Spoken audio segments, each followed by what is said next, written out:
بسم الله الرحمن الرحيم. اهلا بيكم في قناة مطبخنا المصري. والنهاردة ان شاء الله هنعمل قرص بالسكر. هنعملها بالسكر بس، وهنعملها بالسكر والقرفة، وهنشوفها مع بعض ان شاء الله. وبمناسبة دخول المدارس كمان هتنفع الاولاد.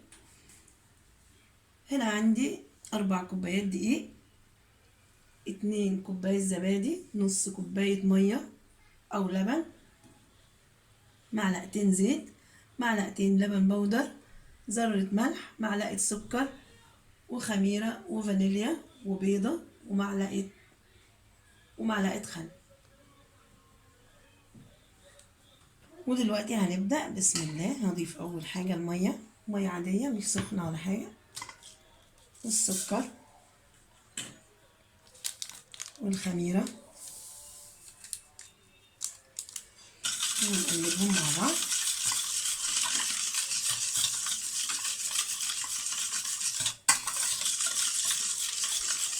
طبعا احنا واثقين من الخميرة ان هي سليمة ان شاء الله وناجحة. هضيف اللبن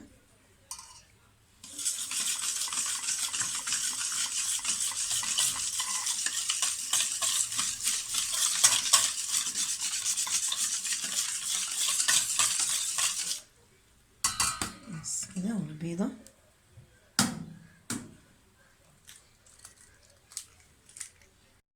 وهضيف الفانيليا،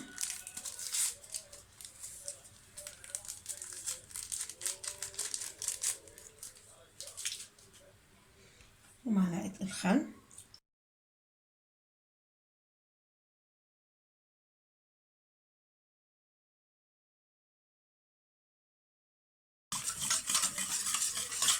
ومعلقتين الزيت،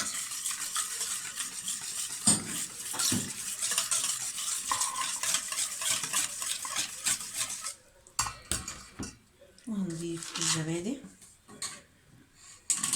بسم الله.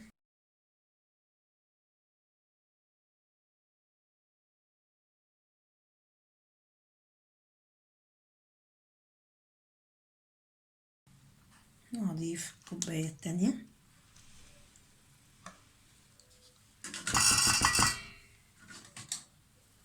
وهنقلبهم.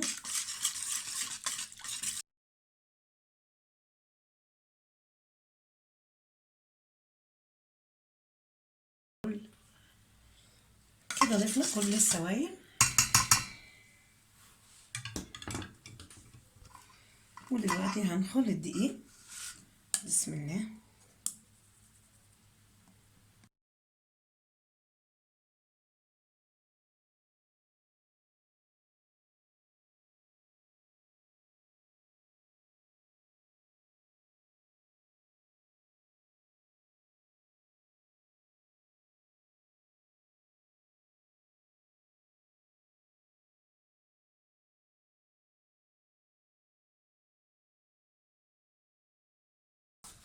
اهو زي ما احنا شايفين كده العجينة لمت الدقيق كله، الحمد لله.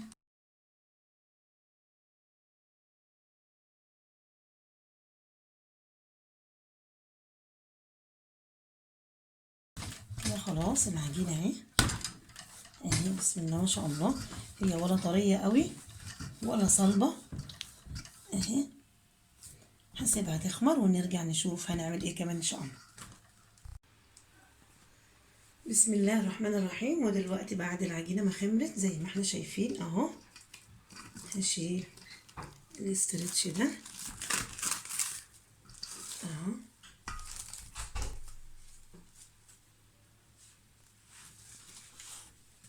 اجيب طبق مدهون زيت وهقطعها كور صغيرة كده زي ما احنا شايفين اهو، قد الليمونة الكبيرة اهي.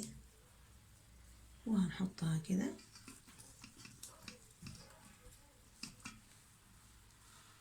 وادي الحشوة قدامنا اهي، سكر عادي كده وسكر بالقرفة، واللي عاوز يعملها سكر بس براحته، واللي عاوز يعملها بالقرفة برضو براحته.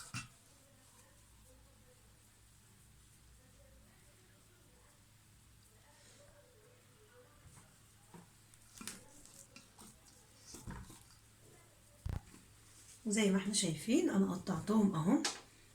اللي قطعتهم الاول بدأوا يخمروا، هنشتغل فيهم الاول وهنركن دول حبة كده.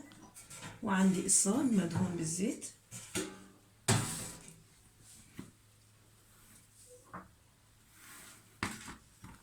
بمسك الواحدة كده وافردها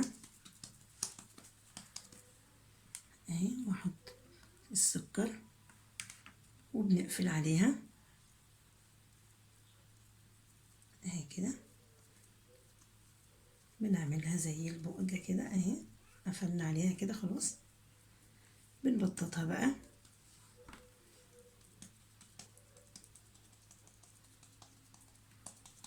اهي، وبحطها في الصاج، بحطها في الصاج اهي.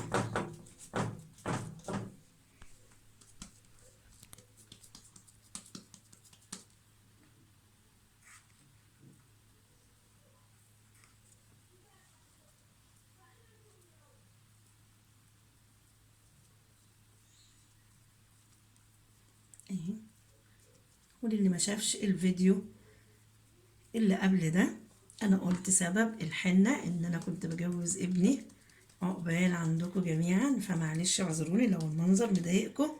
واحدة كمان اهي.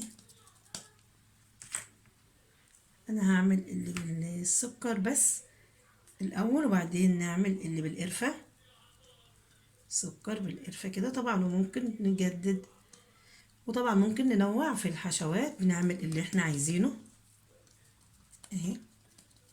وهتنفع الولاد ان شاء الله في المدارس، يعني لو عملناها كده على دخول المدارس هتبقى جميلة. هكملهم بنفس الشكل ده كده وارجع لكم ان شاء الله. هكملهم بنفس الشكل ده كده عشان ما اطولش عليكم، وارجع لكم ان شاء الله.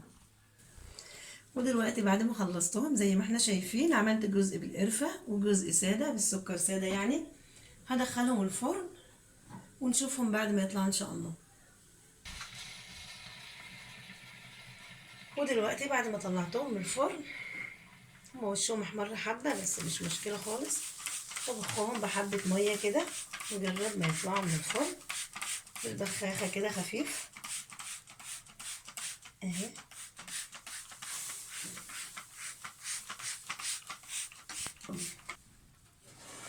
وده الشكل النهائي للقرص بالسكر وبالقرفة. جربوها ان شاء الله هتعجبكم، هي هشة وجميلة خالص اهي. طلعت بالقرفة اهي، بسم الله ما شاء الله عليها. جربوها ان شاء الله هتعجبكم، وبالهنا والشفا. واذا عجبكم الفيديو ما تنسوش اللايك والشير والاشتراك في القناة وتفعيل الجرس، وشكرا.